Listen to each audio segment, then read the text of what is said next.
प्रिय देशवासियों, नमस्कार। हम सभी ने बीते दिनों में देश का सामर्थ्य और उसका संयम दोनों देखा है। मैं सबसे पहले भारत की पराक्रमी सेनाओं को, सशस्त्र बलों को, हमारी खुफिया एजेंसियों को, हमारे वैज्ञानिकों को, हर भारतवासी की तरफ से सैल्यूट करता हूं। हमारे वीर सैनिकों ने ऑपरेशन सिंदूर के लक्ष्यों की प्राप्ति के लिए असीम शौर्य का प्रदर्शन किया। मैं उनकी वीरता को, उनके साहस को, उनके पराक्रम को आज समर्पित करता हूं हमारे देश की हर माता को, देश की हर बहन को और देश की हर बेटी को ये पराक्रम समर्पित करता हूं। साथियों, 22 अप्रैल को पहलगाम में आतंकवादियों ने जो बर्बरता दिखाई थी, उसने देश और दुनिया को झकझोर दिया था। छुट्टियां मना रहे निर्दोष मासूम नागरिकों को धर्म पूछकर उनके परिवार के सामने, उनके बच्चों के सामने बेरहमी से मार डालना,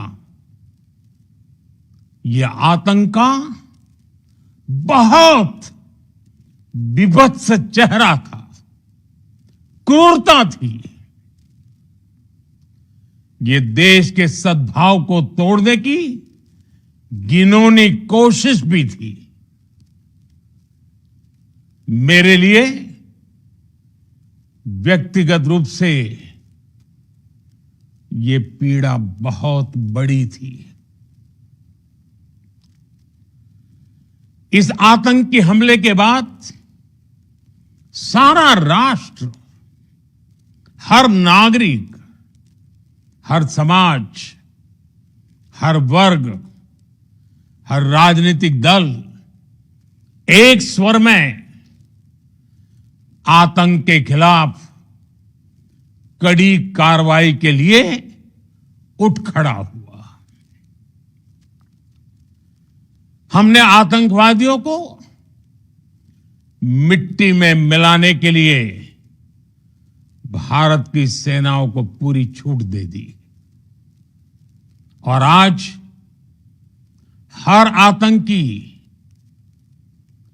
आतंक का हर संगठन जान चुका है कि हमारी बहनों बेटियों के माथे से सिंदूर हटाने का अंजाम क्या होता है। साथियों, ऑपरेशन सिंदूर ये सिर्फ नाम नहीं है,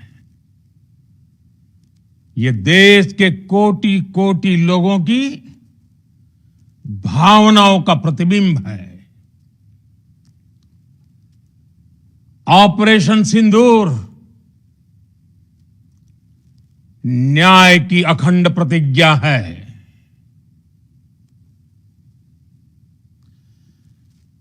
6 मई की देर रात, 7 मई की सुबह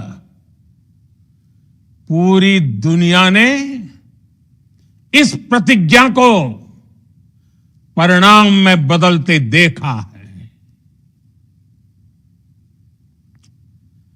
भारत की सेनाओं ने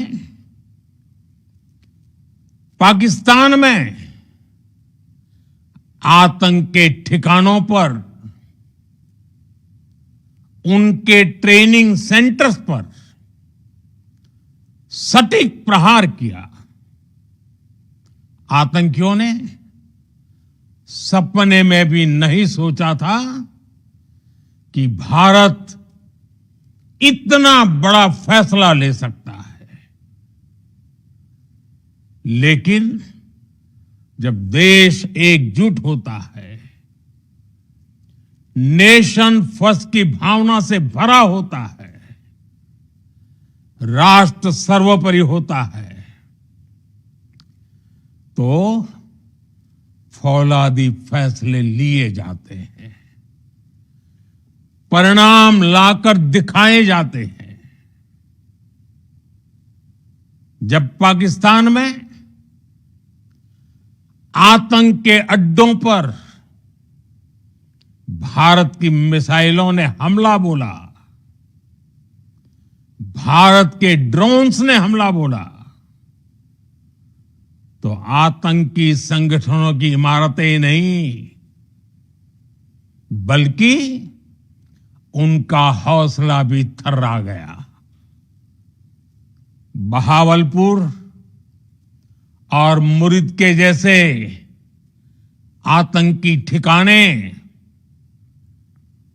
एक प्रकार से ग्लोबल टेररिज्म की यूनिवर्सिटीज रही है।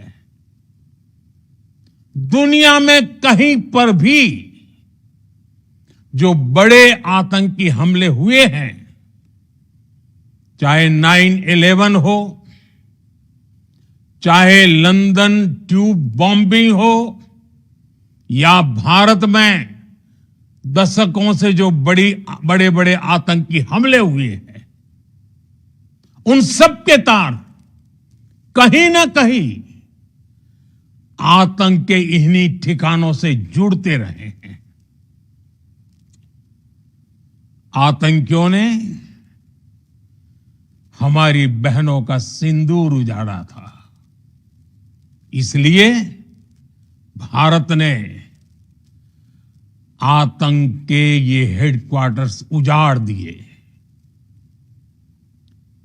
भारत के इन हमलों में 100 से अधिक खूंखार आतंकवादियों को मौत के घाट उतारा गया है। आतंक के बहुत सारे आका बीते 2.5-3 दशकों से खुलेआम पाकिस्तान में घूम रहे थे, जो भारत के खिलाफ साजिशें करते थे। उन्हें भारत ने एक झटके में खत्म कर दिया। साथियों, भारत की इस कार्रवाई से पाकिस्तान घोर निराशा में गिर गया था, हताशा में गिर गया था, बौखला गया था। और इसी बौखलाहट में उसने एक और दुस्साहस किया। आतंक पर भारत की कार्रवाई का साथ देने के बजाय पाकिस्तान ने भारत पर ही हमला करना शुरू कर दिया। पाकिस्तान ने हमारे स्कूलों, कॉलेजों को, गुरुद्वारों को, मंदिरों को, सामान्य नागरिकों के घरों को निशाना बनाया। पाकिस्तान ने हमारे सैन्य ठिकानों को निशाना बनाया। लेकिन इसमें भी पाकिस्तान खुद बेनकाब हो गया।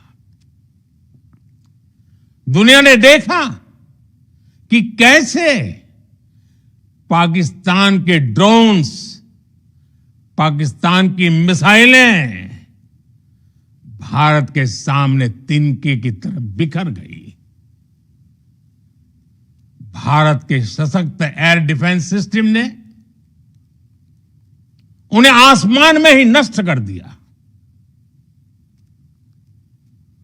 पाकिस्तान की तैयारी सीमा पर वार की थी, लेकिन भारत ने पाकिस्तान के सीने पर वार कर दिया। भारत के ड्रोन्स, भारत की मिसाइलों ने सटीकता के साथ हमला किया। पाकिस्तानी वायुसेना के उन एयरबेस को नुकसान पहुंचाया, जिस पर पाकिस्तान को बहुत घमंड था।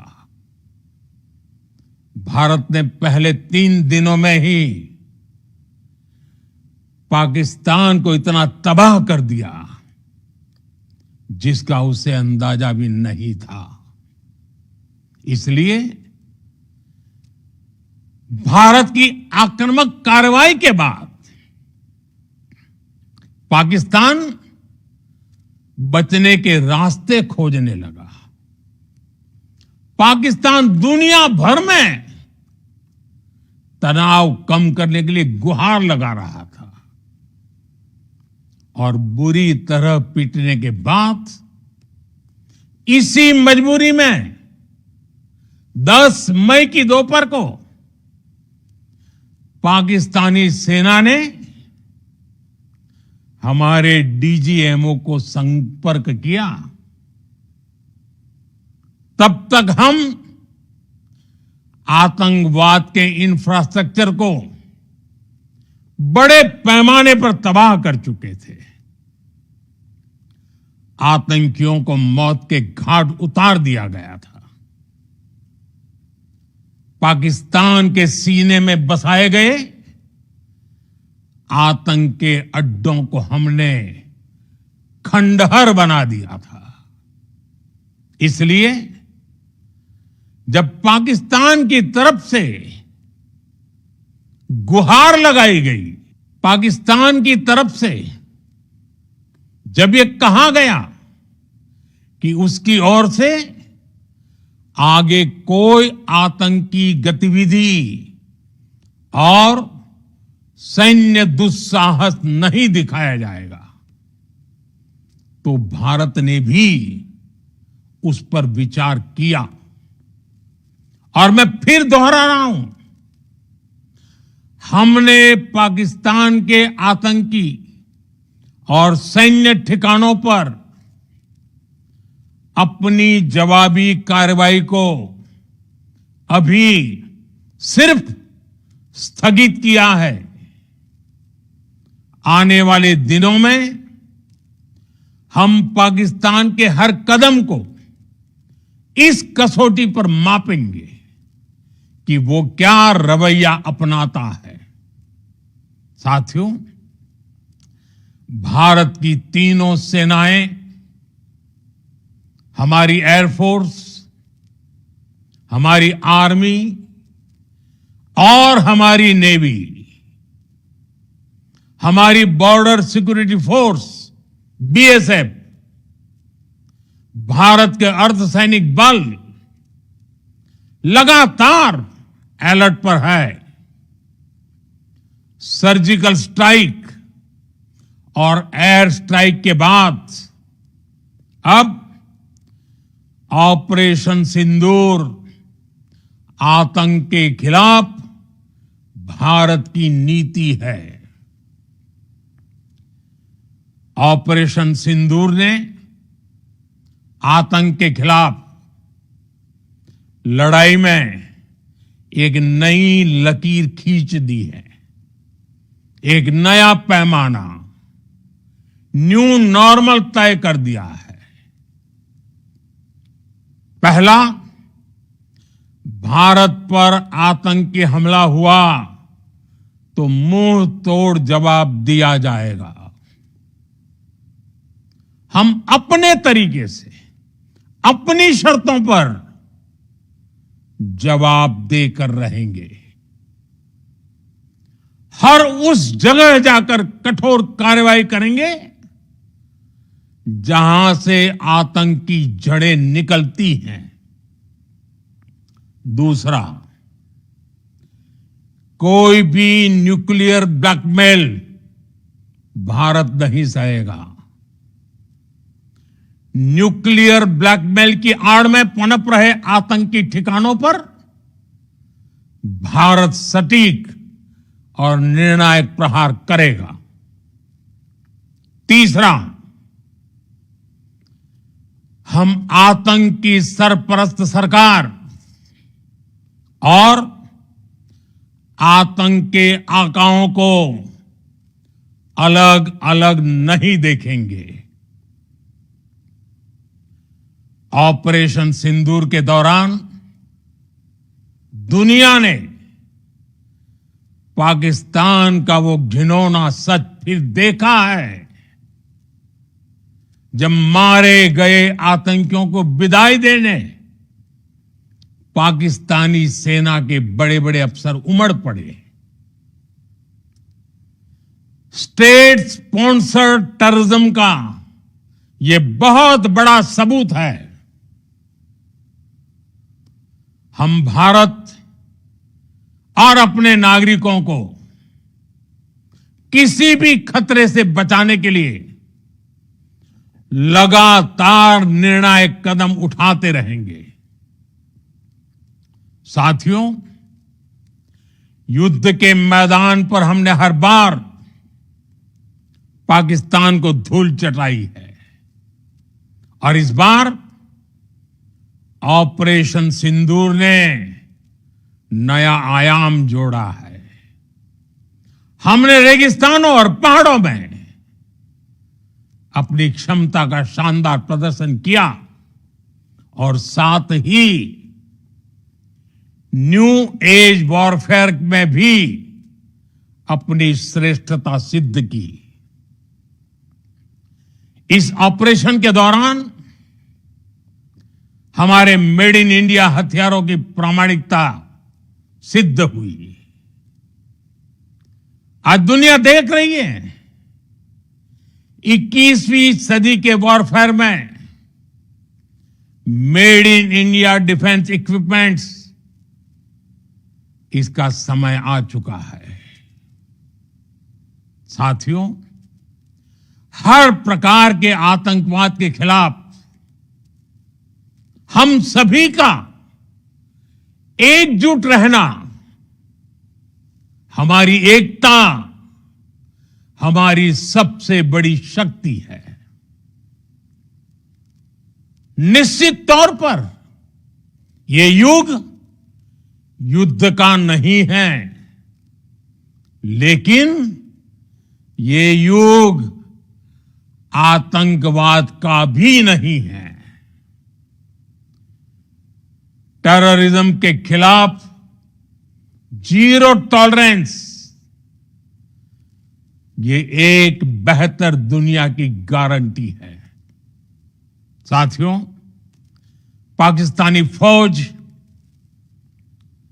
पाकिस्तान की सरकार जिस तरह आतंकवाद को खाद पानी दे रहे हैं, वो एक दिन पाकिस्तान को ही समाप्त कर देगा। पाकिस्तान को अगर बचना है तो उसे अपने टेरर इंफ्रास्ट्रक्चर का सफाया करना ही होगा। इसके अलावा शांति का कोई रास्ता नहीं है। भारत का मत एकदम स्पष्ट है। टेरर और टॉक एक साथ नहीं हो सकते। टेरर और ट्रेड एक साथ नहीं चल सकते और पानी और खून भी एक साथ नहीं बह सकता। मैं आज विश्व समुदाय को भी कहूंगा, हमारी घोषित नीति रही है अगर पाकिस्तान से बात होगी तो टेररिज्म पर ही होगी। अगर पाकिस्तान से बात होगी तो पाक ऑक्युपाइड कश्मीर पीओके उस पर ही होगी। प्रिय देशवासियों, आज बुद्ध पूर्णिमा है। भगवान बुद्ध ने हमें शांति का रास्ता दिखाया है। शांति का मार्ग भी शक्ति से होकर जाता है। मानवता शांति और समृद्धि की तरफ बढ़े, हर भारतीय शांति से जी सके, विकसित भारत के सपने को पूरा कर सके, इसके लिए भारत का शक्तिशाली होना बहुत जरूरी है। और आवश्यकता पड़ने पर इस शक्ति का इस्तेमाल भी जरूरी है। और पिछले कुछ दिनों में भारत ने यही किया है। मैं एक बार फिर भारत की सेना और सशस्त्र बलों को सैल्यूट करता हूं। हम भारतवासी के हौसले, हर भारतवासी का एकजुटता का शपथ, संकल्प, मैं उसे नमन करता हूं। बहुत बहुत धन्यवाद। भारत माता की जय। भारत माता की जय। भारत माता की जय।